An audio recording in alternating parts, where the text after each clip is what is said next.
আজ ছিল আমার আর আমার ভাইয়ের পরীক্ষার প্রথম দিন। আমরা এখন একসঙ্গে স্কুটিতে করে মায়ের সাথে স্কুল যাচ্ছি।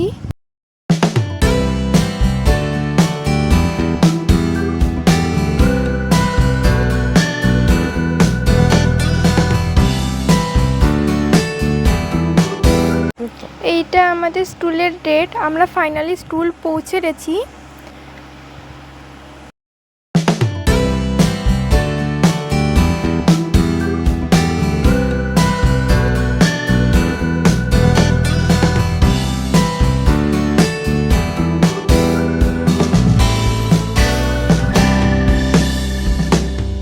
আমরা এখন এক্সাম হলের দিকে যাচ্ছি। এইরকম আরও ভিডিও দেখতে হলে চ্যানেলটিকে লাইক, কমেন্ট আর সাবস্ক্রাইব করে দিও।